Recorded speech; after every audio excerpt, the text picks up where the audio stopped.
कृष्णाय वासुदेवाय हरे परमात्मने प्रणतः क्लेशनाशाय गोविन्दाय नमो नमः।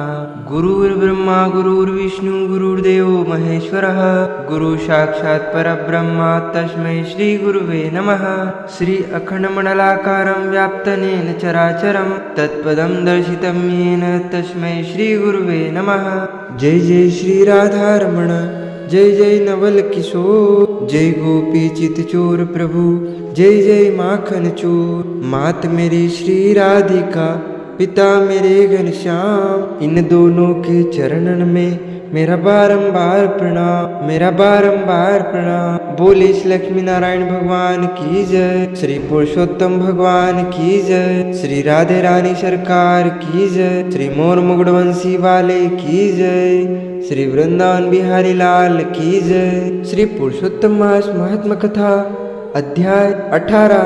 नारद जी बोले, हे तपोनिधे, उसके बाद साक्षात भगवान वाल्मीकि मुनि ने राजा दर्धनवा को क्या कहा, सो आप कहिए। श्री नारायण बोले, वह राजर्षि दर्धनवा अपने पूर्व जन्म का वृत्तांत सुनकर आश्चर्य करता हुआ मुनि श्रेष्ठ वाल्मीकि मुनि से पूछता है। दर्धनवा बोला, हे ब्राह्मण, आपके नवीन नवीन सुंदर अमृत के समान वचनों को बारंबार पान कर अभी मैं तृप्त नहीं हुआ, इसलिए पुनः उसके बाद का वृतांत कहिए। वाल्मीकि मुनि बोले, हे जगत्पते, इस प्रकार उस ब्राह्मण के विलाप करते समय गर्जना से दसों दिशाओं को गुंजित करता हुआ असमय में होने वाला मेघ आया। पर्वतों को कांपने के समान तीक्ष्ण स्पर्शों वाला वायु बहने लगा और बिजली अत्यंत चमकती हुई अपनी आवाज से दसों दिशाओं को पूर्ण करती हुई इस तरह 1 मास तक वृष्टि हुई, जिस जल से पृथ्वी भर गई, परंतु पुत्र शोक रूप अग्नि के ताप से संतप्त वह ब्राह्मण कुछ भी नहीं जान सका। ना तो जल पान किया और ना भोजन ही किया, केवल हे पुत्र इस प्रकार कहकर विलाप करते हुए ब्राह्मण का उस समय जो मास व्यतीत हुआ वह श्री कृष्णचंद्र का प्रिय पुरुषोत्तम मास था। सो न जानते हुए उस ब्राह्मण को पुरुषोत्तम मास का सेवन हो गया।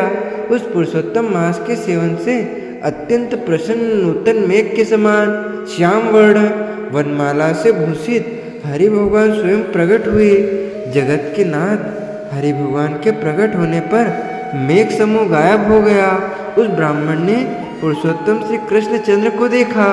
दर्शन होने के साथ ही गोद में लिए हुए पुत्र के शरीर को जमीन पर रख स्त्री सहित ब्राह्मण श्री कृष्ण भगवान को दंडवत नमस्कार करता हुआ हाथ जोड़कर श्री कृष्ण भगवान के सामने खड़ा होकर श्री कृष्ण भगवान ही हमारे रक्षक हो ऐसा विचार करता हुआ भगवान श्री पुरुषोत्तम की सेवा से प्रसन्न हो अमृत की वृष्टि करने वाली अत्यंत मधुर वाणी से बोले।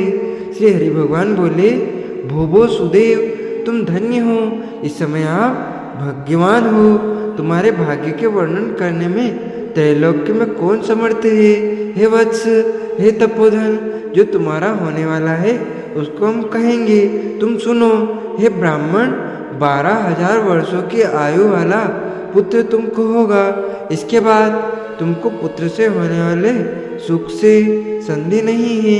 हे द्विजातम, प्रसन्न मन से मैंने यह पुत्र तुमको दिया है। हमारे प्रसाद से होने वाले तुम्हारे पुत्र सुख को देखकर हे द्विजोत्तम, देवता, गंधर्व और मनुष्य लोग पुत्र सुख की इच्छा करने वाले होंगे। इस विषय में तुमसे प्राचीन इतिहास में कहूँगा, जिस इतिहास को पहले मार्कंडेय मुनि ने राजा रघु से कहा था। प्रथम कोई श्रेष्ठ मन वाले धनु नामक मुनीश्वर लोगों को पुत्र रूप मानसिक चिंता से जले हुए देखकर दुखित हुए और अमर पुत्र की इच्छा करके दारुण तप करने लगे। 1000 वर्ष बीत जाने पर धनुर्मुनि से देवता लोग बोले, हे मुनीश्वर, तुम्हारे कठिन तप से हम सब प्रसन्न हैं, इसलिए अपने मन के अनुसार श्रेष्ठ वर को मांगो। श्री नारायण बोले, देवताओं के अमृत तुल्य इस वचन को सुनकर उन तपोधन धनुर नामक मुनि ने बुद्धिमान और अमर पुत्र को मांगा। उस ब्राह्मण से देवताओं ने कहा कि पृथ्वी में ऐसा पुत्र नहीं है। तब धनुर्मुनि ने देवताओं से कहा कि अच्छा, ऐसा पुत्र दो जिसके आयु की मर्यादा बंधी हो। देवताओं ने कहा कि कैसी मर्यादा चाहिए, कहो। इस पर उस मुनि ने भी कहा कि यह महान पर्वत जब तक रहे तब तक उसकी आयु होए, ऐसी ही हो। इस प्रकार कहकर इंद्रादि देवता स्वर्ग को चले गए। धनुर्शर्मा ने थोड़े समय में वैसा ही पुत्र को प्राप्त किया। उस मुनि का पुत्र आकाश में चंद्रमा के समान बढ़ने लगा। 16वें वर्ष के होने पर मुनीश्वर ने पुत्र से कहा, हे वत्स, ये मुनि लोग कभी भी अपमान करने योग्य नहीं है। इस तरह शिक्षा देने पर भी उस पुत्र ने मुनियों का अनादर किया। आयु की मर्यादा के बल से उन्मत्त उसने ब्राह्मणों का अपमान किया। किसी समय परम क्रोधी महिष नामक मुनि ने विधि से शुभ फल देने वाले शालिग्राम शिला का पूजन किया। उसी समय उस बालक ने वहां आकर शालिग्राम की शिला को जल्दी से लेकर अपनी चंचलता के कारण हंसता हुआ पूर्ण जल वाले कूप में छोड़ दिया।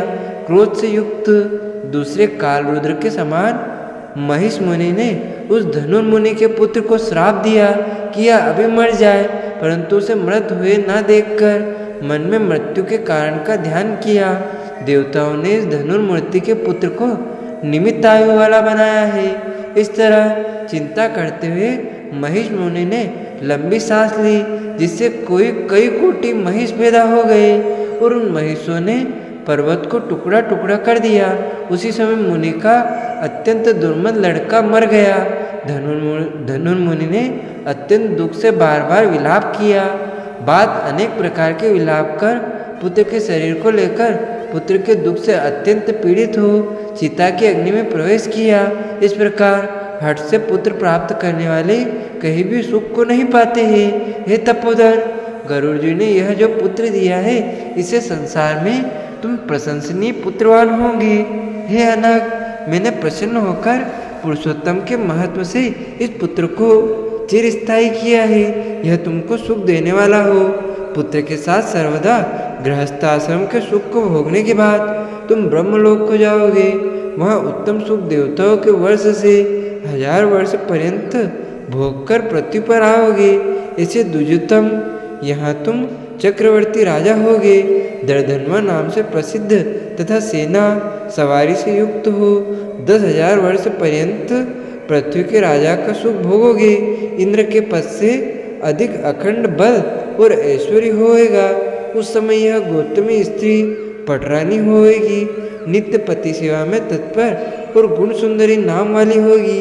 राजनीति विशारद तुमको 4 पुत्र होंगे और सुंदर मुख वाली महाभागा सुशीला नाम की कन्या होगी।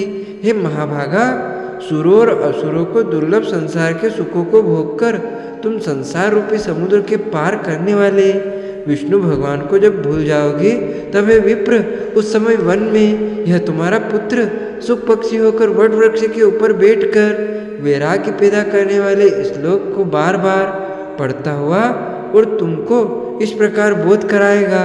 सुख पक्षी के वचन को सुनकर दुखित मन होकर घर जाओगे। संसार के विषय सुख को छोड़कर चिंता रूपी समुद्र में मग्न हे भूसुर, तुमको वाल्मीकि मुनि आकर ज्ञान कराएंगे। उनके वचन से निसंदेह हो शरीर को छोड़कर हरि भगवान के पद को दोनों स्त्री पुरुष तुम जाओगे, जो कि पद आवागमन से रहित कहा गया है। इस प्रकार महाविष्णु के कहने पर वह ब्राह्मण बालक उठ खड़ा हुआ। वे दोनों स्त्री पुरुष ब्राह्मण पुत्र को उठा हुआ देखकर अत्यंत आनंदित हो गए। सब देवता लोग संतुष्ट होकर पुष्पों की वर्षा करने लगे। सुखदेव ने भी श्रीहरि को और माता पिता को प्रणाम किया।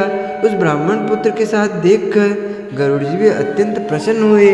उस समय चकित होकर ब्राह्मण ने श्रीहरि भगवान को नमस्कार किया और हाथ जोड़कर हृदय में होने वाले संदेह को दूर करने के लिए हर्ष के कारण गदगद वचन से जगदीश्वर बोला, हे हरे, मैंने 4000 वर्ष पर्यंत लगातार अत्यंत दुष्कर तप किया। उस समय मेरे को अपने वहाँ आकर जो कठोर वचन कहा कि हे वत्स, हमने अच्छी तरह देखा है, इस समय तुमको निश्चय पुत्र नहीं है। हे हरे, उस वचन का उल्लंघन कर मेरे मृत पुत्र को जीवित करने का कारण क्या है, सो आप कहिए।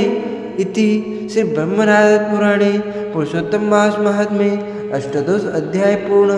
18वां अध्याय यहाँ पर पूर्ण होता है। आगे की कथा अब अध्याय 19 में सुनेंगे। बोली श्री लक्ष्मी नारायण भगवान की जय, श्री वृंदावन बिहारी लाल की जय, श्री पुरुषोत्तम भगवान की जय, श्री राधे रानी सरकार की जय, श्री मोर मुकुट वंशी वाले की जय।